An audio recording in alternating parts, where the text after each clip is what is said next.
Hello and welcome back to Solomon's Cave and a new video on Biblical Hebrew.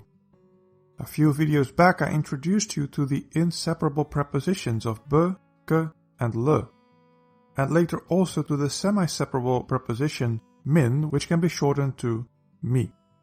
And before that we have already seen that the definite article ha can also be pasted to the front of a word.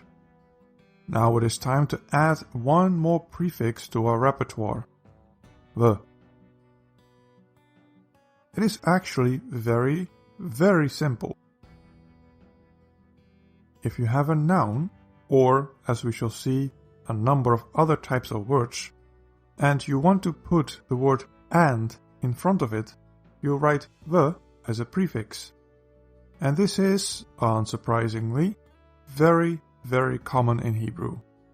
Some people have counted it, and apparently this happens over 50,000 times. So how do you add the to a word? Well, in most cases it is as simple as that.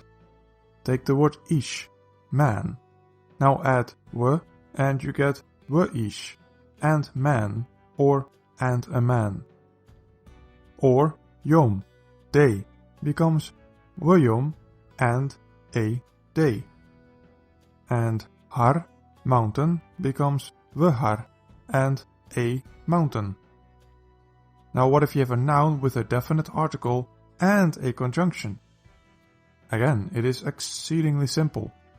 Add the before the article. Ha-ish, the man, becomes the ha-ish, and the man. Ha-aretz, the earth, becomes the ha-aretz, and the earth. Ha-na'ar, the young man, becomes the ha-na'ar, and the young man. Now there are a few extra rules that explain why the prefix may look a little bit different sometimes.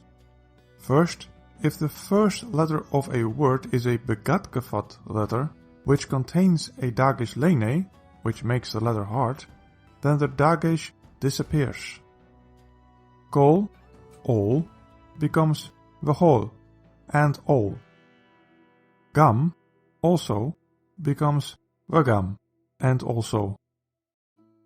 Second, when the first letter is a beit, a mem, or a pei, the so-called bumaf letters, then the v turns into a u, a shurek. Melech, king, becomes umelech, and a king. Paro, pharaoh, becomes upharaoh, and pharaoh. Baguette, garment, becomes uveget, and a garment. And note that for the last two examples, the dagesh lene also disappears. The same thing happens, that is, a v turns into an u, when the first letter has a sheva underneath. Ne'arim, young man, becomes unarim, and young man. Shlomo, Solomon, becomes ushlomo, and Solomon. Sepharim, books, becomes usfarim, and books. Oh, and this rule has one exception, because of course it does, and that is with the name Judah. Yehuda becomes Viuda. But what if there is already an inseparable preposition in front of the word? Again, same thing. Just add the before the preposition. Though keep the rules we already discussed in mind, namely that the dagesh lene drops out of the beit and the kaf, and when the first letter is a beit, or the first vowel a sheva, then the becomes u. Benafshi, in my soul, becomes uvnafshi, and in my soul. Gevet, like a house, becomes uchvet, and like a house. LeYaakov, to Jacob, becomes Ul-Yaakov, and to Jacob. When instead of a normal sheva, the word starts with a composite sheva, then the vowel under the wav becomes the full version of that same vowel. Emet, truth, becomes ve'emet, and truth. Anashim, men becomes va'anashim, and men. Oni, affliction, becomes vo'oni, and affliction. And now you can see the logic of why the kametz before a chatav kametz is a kametz chatuf. And when the first syllable of a word is accented or stressed, then the vowel underneath the vav becomes a kametz.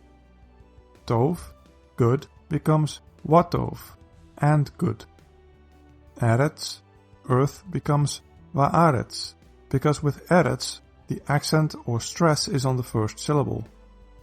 Lechem, bread, becomes walechem, and bread. Again, the stress is on the first syllable. Finally, two special cases. Elohim, God, becomes Velohim, and Yod-Hei Wav-Hei, the divine name, becomes Va Yod-Hei Wav-Hei. This last one almost certainly has to do with the fact that Yod-Hei Wav-Hei is typically pronounced Adonai, so then it becomes Wadonai. There's one more thing I want to say here, and that is that in many cases, verbs will look like they have the conjunction v in front of it, and sometimes they do. But hold off on translating all of those instances with and until you've studied Hebrew verbs, because it's actually a bit more nuanced than that. As for the function of this conjunction, well, it joins two things. Either by adding them, so you can translate with and or also, or by contrasting them, in which case you might translate with but, or although. And in some cases you can translate them causally, so with because or so that. And just as in English it can conjoin or contrast to words, to word groups, to phrases, or even to sentences. Thanks for watching. If you want to support me on Patreon or become a member on YouTube, follow the links in the description so you can see my videos early, vote on topics, ask questions, and more. In the next video we will take our first big bite out of adjectives.